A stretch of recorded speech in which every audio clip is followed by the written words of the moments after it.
very wet month followed a very wet summer, and that was in this month that Dr. William Charles Hills arrived at the door of the Norfolk County Asylum. Mr. Girling, I was just saying to Mary Anger how lucky she is to have come with Dr. Hills in charge. It used to be you could smell the drains before you even walked through the gatehouse, and as for the wards, they were that overcrowded you could barely move. Oh, and the last medical superintendent, poor old devil, did away with himself. You might say the asylum did him in. Yes, Dr. Hills was everything the visiting committee was looking for. A man known to console those who were afflicted. And there certainly was a lot of affliction in our asylum. I was at his very first committee meeting. The reverends, there were 4 of them, didn't know what hit them. He took a seat before them and made a statement which was pleasing, and showed the committee exactly how he intended to operate. He told them that he would perform his duties to the satisfaction of the committee, and that no exertion shall be wanting in his part to promote the health and comfort of the patients. Comfort and health for the patients, first, second and third. He wanted to bring their attention to the crowded state of the asylum.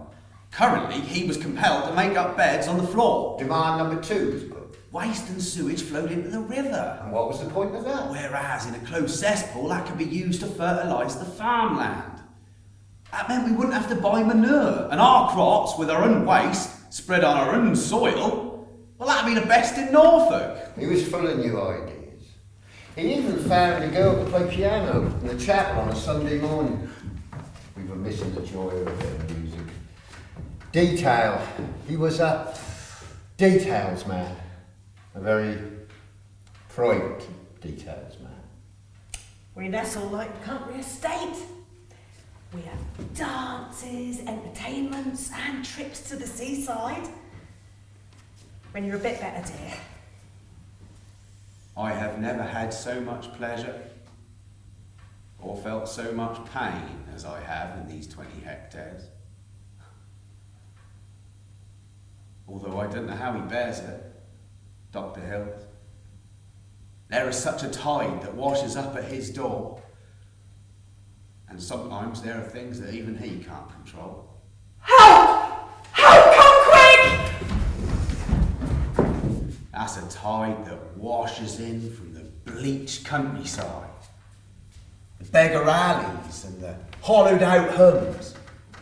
A tide so strong that sweeps through the centuries and that never stops. Why wasn't someone watching him? Well, who knew? Who could possibly have known?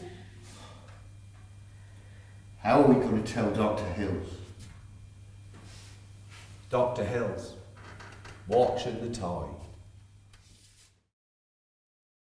Charlotte, it's been more than a year since your mother died. She would not want you to... What, Father? It's constant grieving. It's not... What, Father? not natural.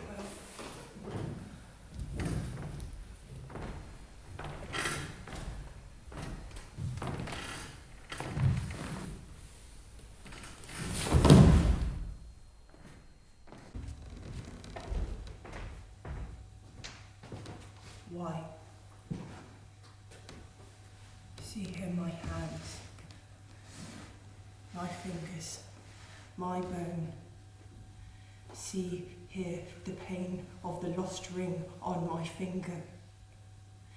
I stood on the stone and they said to me, yeah, Charlotte, you will be wed. I stood on the stone and they said to me, yeah, Charlotte, you will be wed. But when you are dead, dead, dead. And all the tongues were talking.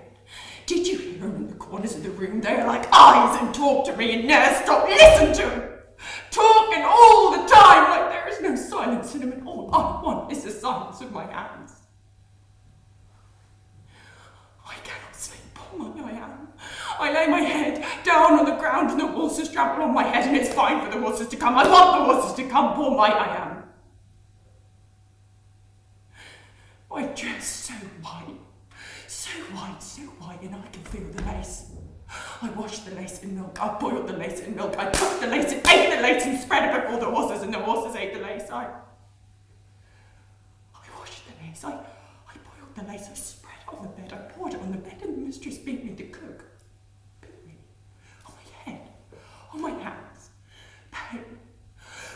eyes, Charlotte, close your eyes, Charlotte, close your eyes, Charlotte, close your eyes, Charlotte. My ma, she whispers to me, what does she whisper? I can't remember. I can't remember her voice. Dust to dust, ashes to ashes, dust to dust to dust to dust. Close your eyes, Charlotte, close your eyes, Charlotte, close your eyes, Charlotte. But I can't! Leave me alone, you devil, you quim. Go to places, let the devil suck you. Don't touch me, do not touch me, you burn me with your hands. I can see in the dark, I can see in the dark. And here we are, ladies and gentlemen. This fine, light and airy room is one of the women's wards. This all looks very comfortable, sir, but where are the chains? I don't know why he induces these visits. Ignorant they come, ignorant they leave. We have no chains here, madam. Kindness and industry is the better here. No, preposterous, sir. We want to see where you lock them up. You tell him. What's the point in coming if you can't see the real lunatics? Have we not left the 1660s? There are none here like Bethlehem's poor old William Dowd, chained by the neck, lying in his unfilth, causing the fine foot to fame.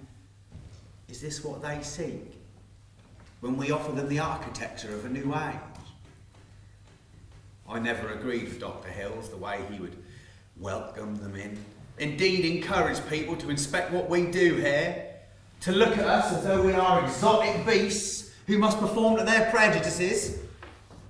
Well, he would say that unless people understand our methods, our lives here, how will they learn to treat their unfortunate fellows with kindness and understanding? Well, I asked him if he really believed that our neighbours are Samaritans, transformed by what they see and hear, and be encouraged to have mercy outside our walls, where they will happily see a child starve for want of bread and beat a man for questioning the justice in that. Well, he said that many a patient are brought low because of their lives in society, and we have a community here that judges not. He told me of Dr John Connolly, one of the founders of this new age of the Asylum, who said that we must regard our patients as children. Their cares and joys will become ours, and our whole heart will be given to them. Well, yes, I said. Our community judges us not. You judge us not. But out there... What? They have books to read. Do you mean to say they're literate? Well, indeed, many are. There's nothing like a workhouse. Where you smother the violent lunatics. Show us that room. Let us rise superior to the ignorance and follies of the past. I beg your pardon. Let us regard all diseases and their consequences in the like manner, as if making any difference, bestowing our sympathy with the greatest intensity upon those unhappy beings who, whilst suffering from the pangs of the body, are harassed by very helplessness against the mind. What? If you ask me, you're feeding them too much. And as for the books and piano, who do you think pays for that? Well, I'll tell you. I would appeal to your sense of charity, You say that, but what's the point in spending money on idiots?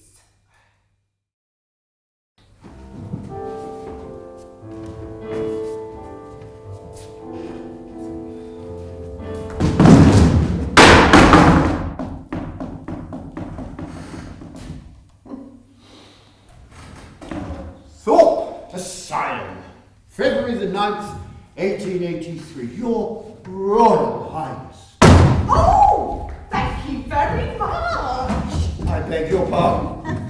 You have addressed me correctly, young man. I am your queen. You may kiss my fingers. Leave me alone. What are you doing? Well, I am writing a letter to royalty. To me. You're writing a letter to me. I most certainly am not. I am writing to the Duke of Cambridge. But he... Your Royal Highness, in referring to the cartoon with a representation of yourself, though quite the reverse of a likeness, which appeared in the Journal of Fun, January the 17th, I think it only just to myself to address these fun words to you, to inform you that I must be dull of comprehension indeed if I did not at once define their meaning.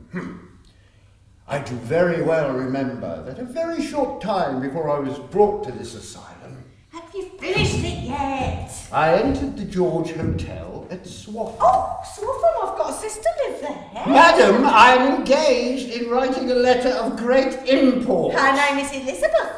She's only gone and had 12 children. And in that bar, there sat a gentleman. Let me tell you something. There ain't no gentleman in Swaffham. Madam, if you were a fly, I'd swat you! The only occupier of the place at the time, besides the waitress, Miss Pope.